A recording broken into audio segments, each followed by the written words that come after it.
Bonjour Quentin, Bonjour Charlie, comment vas-tu? ça va, merci. Alors toi Quentin, tu es en Malaisie. On va voir pendant cette interview la vie des Français dans ce pays. Avant ça, je vais te demander, est-ce que tu pourrais te présenter brièvement? Oui, bien sûr. Donc, je m'appelle Quentin Cloarec, je viens de la banlieue parisienne, à Évry, et ça fait maintenant 7 ans que je suis en Malaisie. Moi, de base, je suis ingénieur, et, euh, et là, aujourd'hui, donc maintenant, j'ai monté ma propre société, qui est une société d'ingénierie, ou plutôt une marketplace, en fait, une freelancer marketplace dédiée au métier de l'ingénierie. Voilà. Ouais. D'accord, donc ça fait 7 ans que tu es en Malaisie. Est-ce que tu pourrais nous présenter la communauté française de ce pays? Oui, alors c'est une communauté. Alors, il y a vraiment de tout. Il y avait beaucoup d'étudiants avant, parce qu'il y a beaucoup d'universités ici. Bon, maintenant, il n'y en a plus. Et autrement, il y a beaucoup de jeunes ingénieurs dus en fait au statut de VIE. Donc, beaucoup de jeunes travailleurs. Après, il y a pas mal de cadres de grosses sociétés, parce qu'ici, il y a des grosses boîtes type Air France, enfin Airbus, Thales, Safran, Technip, Total est parti. Mais il y a donc pas mal de monde et quelques retraités, pas énormément. Mais donc voilà, ça veut dire à la fois des jeunes et des familles. C'est plutôt ce qui fait la communauté française ici. Et selon toi, pourquoi les Français viennent s'installer en Malaisie? Quels sont les différents attraits de ce pays? Ben alors, c'est vrai que après 7 ans, je vois que c'est souvent ce qui revient. Mais ce qui est bien en Malaisie, premièrement, donc c'est au milieu de l'Asie. Il fait chaud, il fait beau. Les gens parlent anglais, donc c'est très facile d'y vivre. C'est moderne par rapport en fait à énormément de pays dans la zone.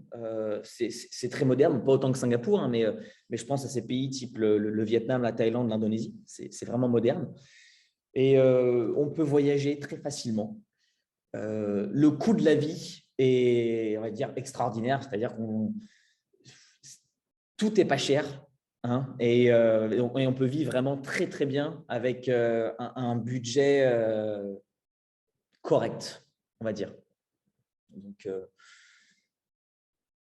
donc oui, je pense que c'est pour ça que les Français aiment y être. C'est simple, on vit vraiment simplement, sans prise de tête. C'est un pays où pratiquement tout est facile en fait. Voilà, c'est plutôt ça. La simplicité et le coût de la vie. Et tu as mentionné les grosses boîtes aussi. Je suppose que du point de vue professionnel, ça doit être intéressant de s'installer en Malaisie. Oui, alors moi, enfin, surtout que moi je fais du business. Et là où j'ai vu la grosse différence par rapport à la France ou à Paris, c'est que en fait, Kuala Lumpur, c'est un peu comme un gros village. Et du coup, tout le monde vit au même endroit. Et d'un point de vue professionnel, tout le monde se connaît. On se rencontre tous parce qu'on va tous au même café, on va tous au même mall. Donc ouais, professionnellement, on va dire qu'on a un accès à n'importe qui. C'est-à-dire qu'un étudiant va pouvoir croiser dans un bar le patron de Total, le patron de Safran et discuter. Et ça, moi, je connais ça dans aucun autre pays. En France, c'est impossible de faire ça, par exemple, en France. Donc, professionnellement, pour les boîtes qui veulent faire du business et se développer, je pense que ça peut être avec des boîtes françaises, bien sûr, mais ça peut être un bon point, même avec des boîtes internationales au final, parce que on peut côtoyer aussi des patrons d'autres grosses boîtes dans ces bars ou dans ces restaurants. C'est-à-dire que la plupart des Français ou même de la communauté étrangère se trouvent à Kuala Lumpur. Est-ce que tu n'aurais pas, je ne sais pas moi, des personnes qui voudraient passer leur retraite dans des endroits un petit peu plus reculés ou non, vraiment, tu retrouves là, la majeure partie de la population étrangère dans cette ville? Alors, exactement, là, pour tout ce qui est industrie, tout se passe à Kuala Lumpur. Il y a Penang qui se développe. Penang, c'est une petite île au nord de Kuala Lumpur, au nord-ouest de la Malaisie, pardon. Il y a Johor aussi, dans le sud, qui se développe un petit peu. Et après, donc, sur l'autre partie de la Malaisie, qui est l'île de Bornéo, C'est là où on va pouvoir retrouver des retraités. Les retraités peuvent se retrouver sur l'île de Bornéo, où c'est beaucoup plus calme, beaucoup plus, j'imagine, sympathique et cool en termes de vie. Penang, je sais qu'il y a pas mal de monde à Penang aussi parce que c'est une petite île sympa. Mais autrement, oui, pour tout ce qui est professionnel, industrie, tout va se trouver à Kuala Lumpur. Alors toi qui n'es pas retraité, qu'est-ce qui a fait que tu as choisi la Malaisie et peut-être aussi Kuala Lumpur? Pourquoi ce pays en particulier? Alors moi, à la base, je voulais juste partir en Asie. Et j'ai eu un VIE ici. J'avais le choix entre le Myanmar et l'Indonésie. Mon choix, il a été vite fait, Kuala Lumpur, parce que voilà, c'est encore une fois, c'est moderne, c'est central. Et après, en fait, j'ai décidé d'y rester parce que d'un point de vue professionnel, j'ai beaucoup aimé cette simplicité, de pouvoir faire du business comme ça et d'avoir cette approche avec les clients qui d'ailleurs deviennent des amis. Et après, ce n'est pas donné à tout le monde, hein. J'ai vu beaucoup de gens venir et repartir. Mais moi, oui, c'est vrai, d'un point de vue personnel, j'ai trouvé ça sympathique parce qu'en plus, en plus, Kuala Lumpur, on est entouré par les montagnes. Donc, si on veut faire du sport, si on veut sortir les week-ends, c'est vraiment pratique. On a la plage en avion à 2-3 heures avec des îles paradisiaques. Donc, niveau attrait du pays, ce pays, il a tout pour plaire en fait, vu de l'extérieur. Et même quand on y est, je pense qu'il y a beaucoup de gens quand ils viennent, d'ailleurs, ils ne connaissent pas parce que c'est peu connu en fait. Même sur la carte, je pense qu'il y a très peu de Français qui sont capables de situer Kuala Lumpur. Et moi, tous mes amis, quand ils sont venus, ils ne s'attendaient pas du tout en fait, à avoir ce niveau de vie pour le prix. De bonnes opportunités professionnelles, des entreprises françaises qui sont basées dans ce pays, un coût de la vie pas cher et des paysages magnifiques. Ça, c'est pour les avantages, on va dire les attraits de la Malaisie. Maintenant, quelles sont les difficultés, et en particulier pour la communauté française là-bas? Alors après, en effet, ça, tu as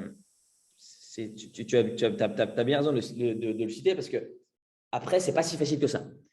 Pour travailler ici, ce n'est pas si facile. Parce que, comme beaucoup de pays, c'est la préférence nationale. Hein, c'est-à-dire que pour réussir à obtenir un visa de travail, il faut le mériter. Quand je dis il faut le mériter, c'est qu'il faut, en gros, il faut que la société puisse expliquer pourquoi elle embauche un étranger plutôt qu'un local. Et ça, ce n'est pas simple du tout. Parce que il faut savoir que la Malaisie, c'est quand même un pays avec beaucoup d'universités. Donc, ils ont des beaucoup de Malaisiens ont des très bonnes qualifications. Donc, quand on veut amener un étranger ici, il faut vraiment avoir des bonnes raisons. Et il est de plus en plus difficile d'ailleurs de ramener des jeunes travailleurs en dessous d'un niveau ingénieur. Je ne vais pas dire que c'est impossible, mais presque. Et ingénieur avec au moins 3 ans, 5 ans d'expérience, mis à part si c'est un VIE, mais moi, de ce que j'entends, même les VIE, ils ont de plus en plus de mal à les faire venir aujourd'hui. Donc, non, la préférence nationale, c'est quand même quelque chose. Et donc, ça, c'est une des premières difficultés pour les Français. Est-ce que tu dirais que, par exemple, quand il y a une embauche, ils iraient à privilégier à compétences égales un local plutôt qu'un étranger? Est-ce que tu Oui, ressentirais ça? Oui. bien sûr, et c'est normal, ça se comprend. Oui, c'est le fait. C'est bien sûr qu'ils privilégient parce que ça peut se comprendre d'un côté, c'est normal. Hein. Donc ça, d'un point de vue professionnel, on va dire c'est le hic. Moi, j'entends beaucoup de gens qui me disent « Ah, je rêve de venir travailler en Malaisie ». Moi, ce que je leur dis, c'est venez. Venez et essayez de trouver sur place parce qu'autrement, ça sera très, très compliqué. Moi, j'ai du coup ma femme, quand elle est venue, elle a réussi à trouver un travail une fois qu'elle était sur place. Parce qu'après, même, en fait, et c'est aussi, ça arrive souvent, il y a beaucoup de sociétés qui amènent des gens qui viennent de l'extérieur, mais une fois qu'ils arrivent en Malaisie, ils n'aiment pas forcément. Donc c'est même une perte pour l'entreprise parce qu'ils ont fait venir quelqu'un et puis à la fin, la personne elle dit non, en fait, ça ne me plaît pas, je repars. Donc c'est pour ça que maintenant, même les sociétés, parfois même hésitent à embaucher on va dire des non locaux. Mais les locaux font un boulot. Je sais ce que moi, dans ma société, maintenant, j'ai que des locaux. Et ils font vraiment un boulot, un super bon boulot. Et puis voilà, ils parlent anglais. Tout le monde ici parle anglais. Ça n'existe pas quelqu'un qui a fait des études qui ne parle pas anglais. Et aujourd'hui, tout se fait en anglais dans le business. Donc moi, c'est simple. Aujourd'hui, je compte embaucher aucun Français. Je n'ai pas besoin de ramener. Si je veux en embaucher un, je l'embaucherai en France. Mais après, les autres difficultés, voilà, à part le visa, on n'a pratiquement aucune difficulté, sauf pour les gens à qui la nourriture française manque. Voilà, ce genre de choses.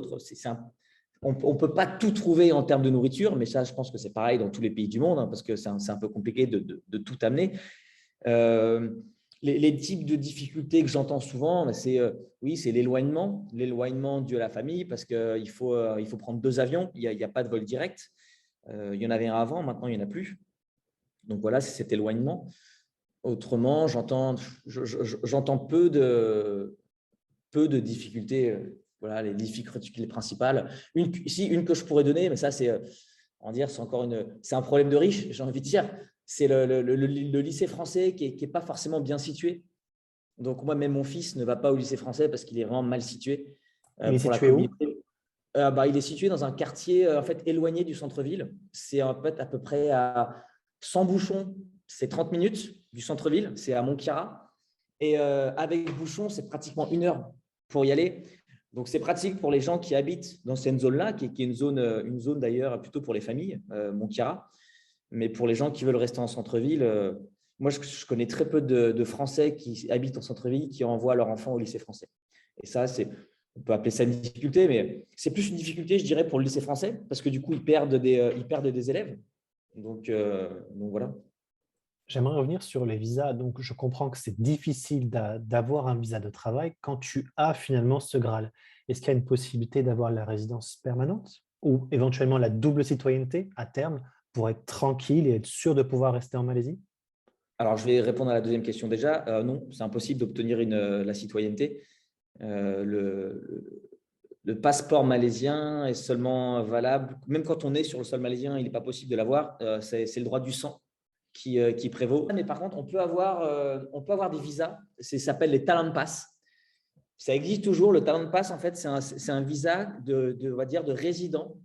Qui dure 10 ans, 5 ans plus 5 ans. Donc, c'est renouvelable.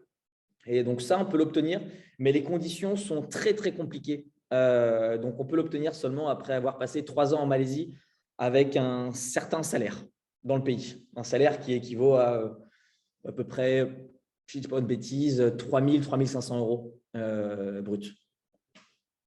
Je reviens sur la résidence permanente. C'est possible de l'avoir ou le gouvernement ne la donne pas? Non, ce n'est pas possible. Non, d'accord. La résidence permanente, il y a quelques années, je crois que c'était encore possible de l'avoir. Là, mais je connais aucun Français de toute façon qui a la résidence permanente. Même quand on est marié à une locale, il faut forcément avoir un visa renouvelable. On a en fait ce qu'on appelle les spouse visas, mais c'est des visas qu'on doit renouveler. Je voudrais maintenant parler de la cohabitation entre les étrangers, en particulier les Français, avec les locaux. Comment ça se passe? Est-ce qu'il y a une ségrégation ou est-ce qu'on veut dire un bon mélange, une bonne mixité de population? Alors, c'est assez marrant parce que alors, entre elles, il faut savoir que la Malaisie, il y a, on peut dire, 3 communautés. Il y a celle des Malais, les Bumiputera, on va dire les gens qui étaient là au tout début. Après, il y a les Malaisiens indiens et les Malaisiens chinois. Donc, même eux, ils ne se mélangent pas trop entre eux. Et après, nous, ça va être très… moi, je connais des Français qui ne se mélangent pas du tout. Maintenant, nous, quand on veut se mélanger à des locaux, on peut. Tant que ça veut dire que c'est des locaux qui suivent le même mode de vie. C'est-à-dire que c'est des locaux qui vont avoir souvent étudié à l'étranger. C'est rare en fait qu'on traîne avec qu'on côtoie des locaux qui ne connaissent rien de l'Occident. Les purs locaux ne vont pas être traînés avec nous, mais ils vont être très gentils, très agréables. Ils sont adorables. Ils aiment bien discuter. En plus, vu qu'ils parlent anglais, c'est toujours très sympa de discuter avec eux. Ensuite, non, ils sont toujours ouverts. Ils nous invitent. Je pense qu'on peut cohabiter très, très bien avec eux. Après, il y aura, comme je te disais, si c'est des gens qui ne connaissent pas trop l'Occident, il reste la barrière de la culture qui parfois peut être un obstacle, peut être un frein. Je dis ça parce que je l'ai déjà vécu. Et voilà, il reste la barrière de la culture qui est quand même différente, mais autrement, non, on peut très bien cohabiter et vivre avec des locaux. Et ils nous acceptent, en tout cas, la plupart nous acceptent. D'accord. On a vu les attraits et à la fois du pays et à la fois les difficultés. Ça, c'est ce qui se passe en période normale. Évidemment, on est en pleine pandémie de Covid. Je voulais te demander quelle est la situation dans ton pays, la Malaisie, et spécifiquement, quelle est la situation pour les Français là-bas? Alors, la situation globale, nous, la Malaisie a fermé le pays, s'est mis en lockdown en mi-mars 2020. C'était un gros lockdown, hein. Et ensuite, ils ont réouvert vers la fin d'année 2020 pour refaire un lockdown, je ne dis pas de bêtises, début 2021. Alors, Ça a été confinement, hein, je traduis, lockdown, pardon, confinement. confinement, pardon. Ensuite, du fait que la vaccination a mis du temps à démarrer, on est resté très longtemps en confinement. Depuis que la vaccination a continué, maintenant, tout a réouvert. Tout a réouvert seulement en fait, pour les gens vaccinés qui ont reçu leur 2 doses.